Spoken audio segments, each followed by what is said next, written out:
Welcome to the Maturity Project. I am the host, Chad Everett Broshears. Today, I want to talk a little bit about one of the things that really it bogs people down.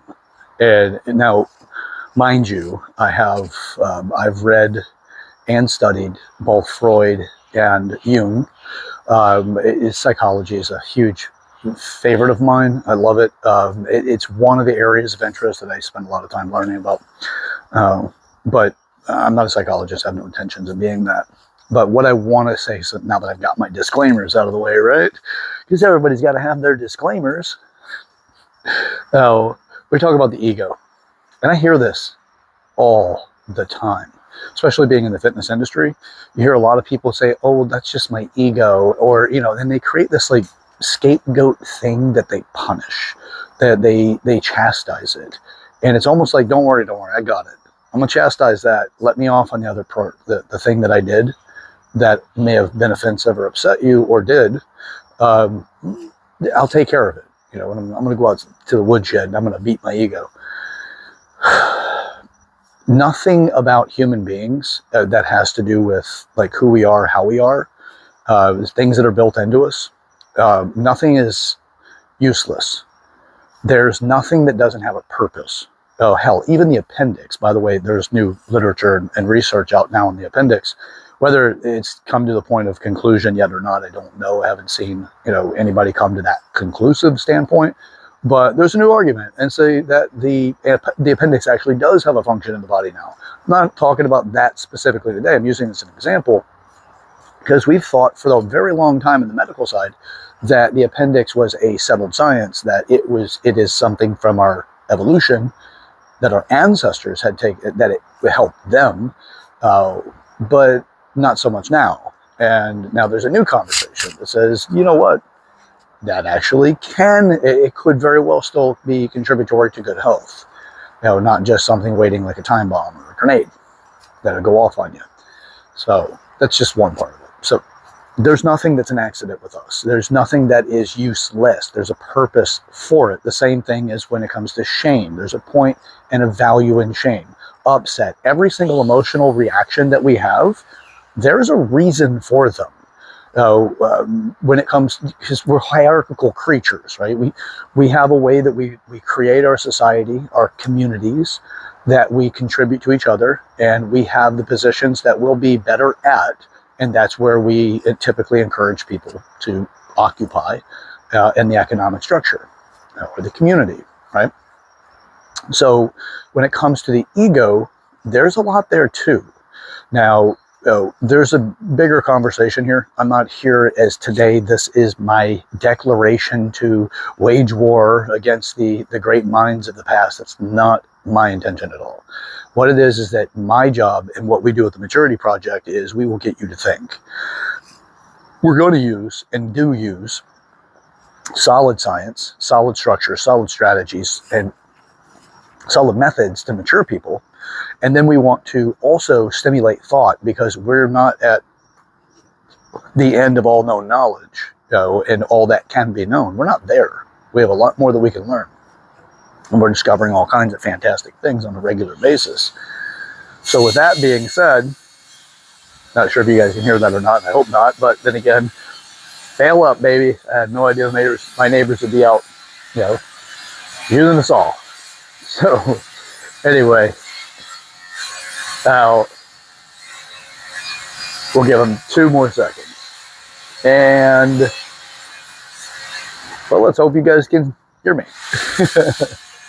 All right, so when it comes down to the ego, it has an evolutionary value. The way that I have grown to understand the ego now from my own explorations is this. The ego is designed to be an outlet for the subconscious mind to help us. I really don't know if you guys can hear that or not, but it's pretty loud on my side here. But it is there to help us develop ourselves. To me, the ego also has a lot of value when it comes to maturity and maturing yourself. So if you want to really mature yourself, listen to what it's saying. But you have to understand what it's saying. When it's reacting To me, the ego has always been like a best friend trying to protect you, or a very protective person that's just out to make sure that you're not being taken advantage of. But it does not have the same degree of maturity in its behavior, the same, let's say the same filter that we'll have our internal conversations that we have, and then we have the way that we express ourselves. And very commonly, they're filtered and curtailed so that we don't come across like an absolute asshole. So that's not our goal. So as we're going through the ego, it's coming up to say, you're not going to tolerate this anymore. And you have that trip point where you're kind of not in control anymore. It's almost like the ego steps in and says, I got this. Just backseat it. Backseat it for me right now. Just get back there, and I'm going to take over from here.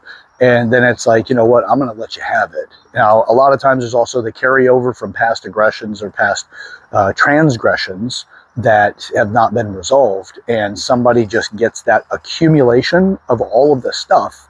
And then all of a sudden, bam, you unload it on them. So it's a very different take on the ego. And to me, anytime you put something in a category of impossibility, which is what a lot of people talk about, it's like, it's just an impossibility. You're not going to do anything about it. You're just going to have to deal with it. It's something you're stuck with. That has not been my experience. Now, at different ages, different experiences, different, levels of development, my ego was far more out of bounds and, more reactive. And now there's a lot of those things. It's more like a whisper than the army, arming itself, or the cavalry mounting the horses. It's not what I'm doing anymore for the majority of things. It comes with this experience of maturity that grants me access to certain concepts and certain experiences of wisdom. So with that, I wanted to breach the conversation. So at least if nothing else, I'll throw it out there. Like I said, this is just to get you thinking. Is don't put something in a category you can't do anything about it. Do something about it. You have something here. You can think through something. You can say, you know what? If I'm tired of fighting myself all the time, maybe there's something else I can do.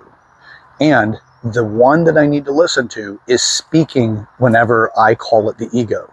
Whenever something seems to take over and make me reactive, and then I got to wait till I calm down before I seem to get my senses about me again. Maybe that is a very solid place to pull understandings and inspiration for what you need to work on. No, it's not about the other person that's triggering you. It's about how you handle it. So with that, I'm not saying suppress or repress, right? I'm not saying that at all. I'm saying, listen to it. And hell, if anything, you should probably just set up an ego journal. And write out every time you seem to really get into a conversation in your head about somebody and how you want to alter that conversation so it's more socially correct to let out.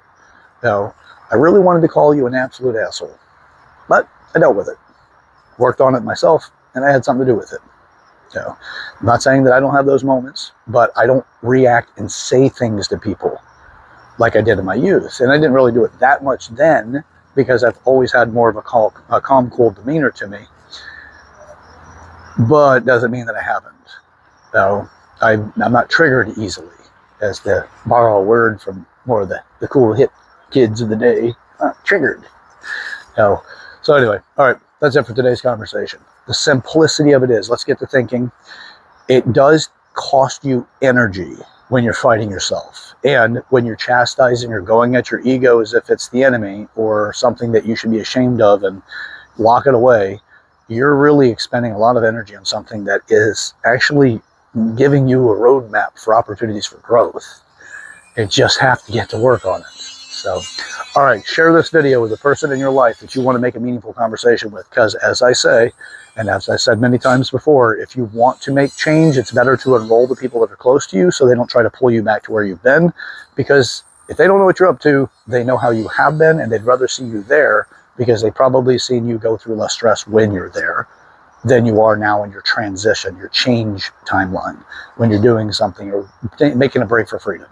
Enroll them. Share the video with them. Get them to at least get to a point they understand you're up to something.